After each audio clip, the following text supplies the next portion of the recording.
नमस्कार, आप देख रहे हैं भारत एक्सप्रेस और मैं हूं आपके साथ आंचल मित्तल। राजनीति के मैदान में हलचल तेज है, जहां एक और बीजेपी का कद लगातार बढ़ रहा है। वहीं कांग्रेस ने अहमदाबाद के अधिवेशन में बीजेपी के खिलाफ अपने नए प्लान का खुलासा किया है। कांग्रेस अब सीधे मुकाबले के लिए तैयार है और उसने अपनी लड़ाई का रुख पूरी तरह बदल दिया है। क्या है पूरा मामला, चलिए आपको बताते हैं। अहमदाबाद में आयोजित कांग्रेस के 2 दिवसीय चिंतन शिविर में पार्टी ने अपनी रणनीति को लेकर खुलासा किया, जिसका केंद्र बिंदु सामाजिक न्याय, दलित, ओबीसी अधिकारों और संविधान की रक्षा कर रखा गया था।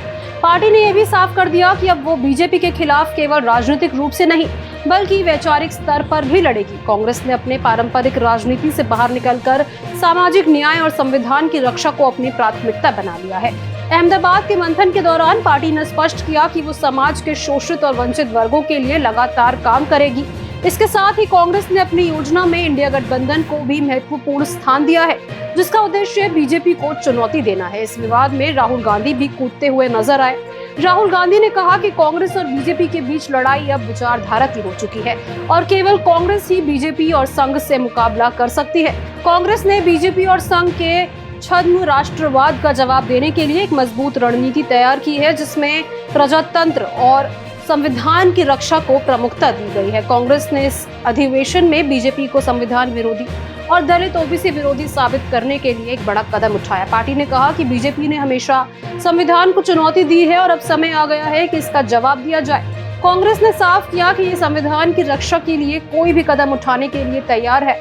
कांग्रेस ने एक बार फिर ये स्पष्ट किया कि वो दलित, ओबीसी और अल्पसंख्यकों के अधिकारों के लिए खड़ी रहेगी। राहुल गांधी ने कहा कि कांग्रेस अपने एजेंडे में जातीय जनगणना करवाने और आरक्षण को संवैधानिक रूप से सुनिश्चित करने के लिए प्रतिबद्ध है।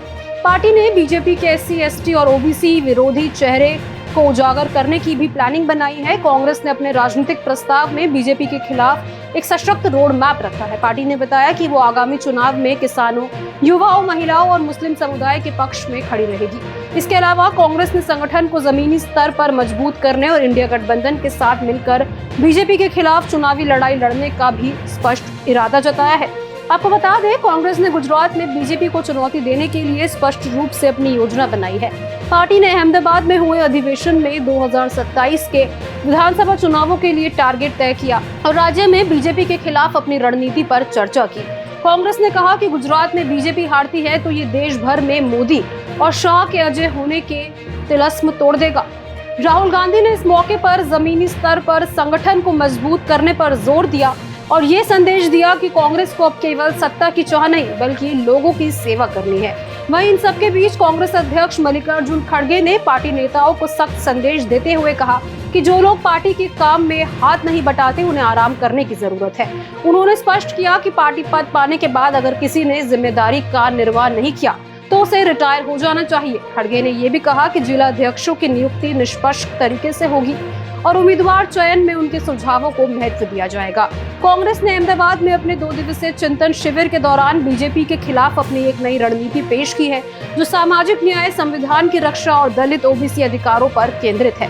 पार्टी ने यह भी साफ कर दिया कि वो इंडिया गठबंधन के साथ मिलकर 2024 के चुनावों में बीजेपी को कड़ी चुनौती दे चुकी है। अब ये देखना दिलचस्प होगा कि कांग्रेस की ये रणनीति भविष्य में किस तरह से चुनावी मैदान में रंग लाती है। देखिए, कांग्रेस का कहना है कि ये लड़ाई संविधान की धारा 370 से लेकर एससी, एसटी एक्ट तक हर उस पहलू को बचाने की है जिससे बीजेपी ने कमजोर करने की कोशिश की।